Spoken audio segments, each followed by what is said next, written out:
গতিকে এই অঞ্চলৰ এজন সচেতন নাগৰিক হিচাপে আপোনাৰো দায়িত্ব আছে যে আমাৰ অঞ্চলটো যাতে আমি পৰিষ্কাৰ পৰিচ্ছন্ন কৰি ৰাখোঁ। অনুষ্ঠানৰ অংশ হ'বলৈ পাই আচলতে মই যথেষ্ট গৌৰৱ বোধ কৰিছোঁ। আজিৰ এই যি অনুষ্ঠান, যি ক্লিননেছ ড্ৰাইভ, ইয়াৰ মূল বিষয়বস্তু হৈছে our area our responsibility community for sustainability, অৰ্থাৎ আমাৰ এলেকা আমাৰ দায়িত্ব, বহন ক্ষমতাৰ বাবে সমাজ। এই যে our area our responsibility community for sustainability, ই এটা মানে বাক্য বা এটা শ্লোগান নহয়। আচলতে আজিৰ একবিংশ শতিকাত আমাৰ সমাজখন যিদৰে ধ্বংসৰ কৰা হ'লেও কিছু পৰিমাণে হ'লেও আগবাঢ়ি গৈছে, এই সময়ছোৱাত আমাৰ এই সমাজখনক পৰিৱেশ সুৰক্ষাৰ ক্ষেত্ৰত আগবঢ়াই নিয়াৰ বাবে ই এটা হৈছে এক মহৎ কাৰ্যপন্থা। পোনপ্ৰথমে সেইকাৰণে মই আজিৰ এই অনুষ্ঠানৰ যি মূল উদ্যোক্তা আৰণ্য আৰু ইয়াৰ লগত যৌথভাৱে আমাৰ শৰাইঘাট মহাবিদ্যালয় আছে, মই তেওঁলোকক বিশেষভাৱে ধন্যবাদ জনাইছোঁ। লগতে আজিৰ এই যি ক্লিননেছ ড্ৰাইভ, এই ড্ৰাইভত আমাৰ লগত সহযোগ কৰিছে এইমছ গুৱাহাটীয়ে। মই এইমছ গুৱাহাটীকো মোৰ ফালৰ পৰা আন্তৰিক ধন্যবাদ আৰু মই তেওঁলোকক উচ্চ প্ৰশংসা কৰিছোঁ। আজিৰ এই যি অনুষ্ঠান, এই অনুষ্ঠানৰ আমাৰ প্ৰাথমিক উদ্দেশ্য হৈছে যে এইমছ গুৱাহাটীৰ যি মুখ্য প্ৰৱেশদ্বাৰ, এই মুখ্য প্ৰৱেশদ্বাৰত আমি যি জাবৰ জোঁথৰ আৱৰ্জনা আমি এটা দেখি আছোঁ বজাৰ এখনৰ কাষত, সেই আৱৰ্জনাসমূহ আমি চাফা কৰা। কিন্তু এইটো হৈছে এটা প্ৰাথমিক উদ্দেশ্যহে। কিন্তু ইয়াৰ অন্তৰ্নিহিত উদ্দেশ্য হৈছে আমাৰ যি ছ'চাইটিৰ ষ্টেক হোল্ডাৰ্ছ, স্থানীয় জনসাধাৰণ, আমি এই সকলোকে লৈ এটা আদৰ্শ অৰ্থাৎ অনুকৰণ কৰিব পৰা এটা ৱেষ্ট মেনেজমেণ্টৰ মডেল আমি কিদৰে তৈয়াৰ কৰিব পাৰোঁ, সেই বিষয়ে জনসাধাৰণক সজাগ কৰা। আমাৰ নিজৰ এখন দোকান আছে, আমাৰ এটা অনুষ্ঠান আছে, আমাৰ এটা প্ৰতিষ্ঠান আছে, তাৰ ওচৰ পাজৰখিনি চাফ চিকুণ কৰি ৰখাৰ দায়িত্ব কিন্তু আমাৰ নিজৰ, আমাৰ সমাজখনৰ। আজিৰ ক্লিননেছ ড্ৰাইভ তাৰ উদ্দেশ্য ব্যাখ্যা কৰিলে তেতিয়াই ক'লে যে এই অনুষ্ঠানটোৰ জৰিয়তে কিন্তু আমাৰ সমাজলৈকে এটা বাৰ্তা যাব লাগে। আৰু এনেকুৱা নহয় যে অকল আজিয়ে আমি এই ক্লিননেছ ড্ৰাইভটো কৰিছোঁ, বছৰৰ 365 দিনে আমি এই ক্লিননেছ ড্ৰাইভ কৰি থাকিব লাগে। কামৰূপ জিলা প্ৰশাসনে সদায় এনেকুৱা ধৰণৰ জনকল্যাণমূলক, গঠনাত্মক আৰু পৰিৱেশ অনুকূল কৰাত সহায় হয় এনেকুৱা ধৰণৰ পদক্ষেপৰ লগত সদায় আছে। মই আজিৰ এই যি প্ৰচেষ্টা, আৰণ্যক আৰু শৰাইঘাট মহাবিদ্যালয়ৰ যৌথ প্ৰচেষ্টাত আজি তেওঁলোকে যি এই প্ৰচেষ্টা লৈছে, এই প্ৰচেষ্টাক মই শলাগ লৈছোঁ। আৰু মই আজিৰ এই যি cleanliness cum awareness drive our area our responsibility community for sustainability, মই এই আমাৰ অনুষ্ঠান মুকলি হোৱা বুলি মই আনুষ্ঠানিকভাৱে ঘোষণা কৰিছোঁ।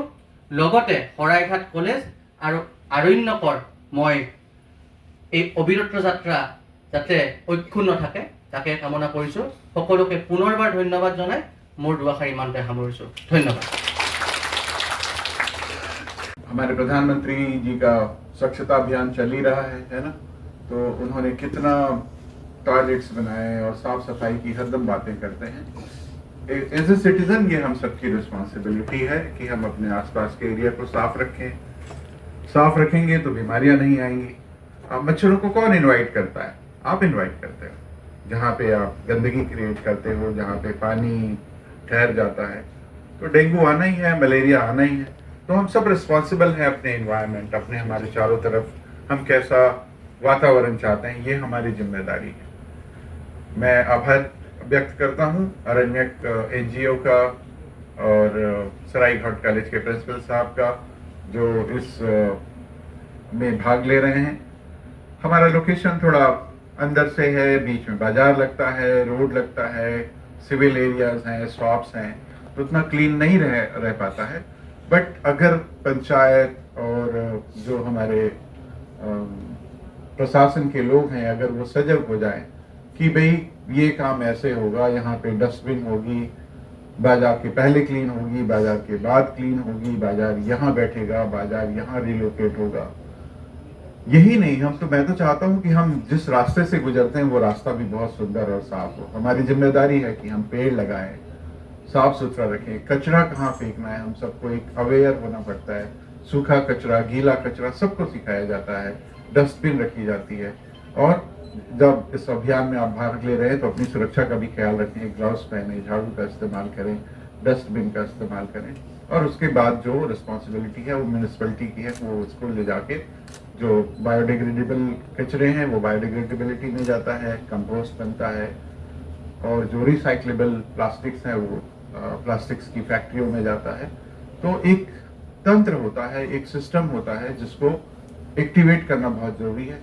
हम हिंदुस्तानियों के साथ सबसे बड़ी समस्या ये है कि मुझे क्या करना है, मैंने क्या करना है, ये जो एटीट्यूड है, यह सब चलता है एटीट्यूड है, ये बहुत खराब है।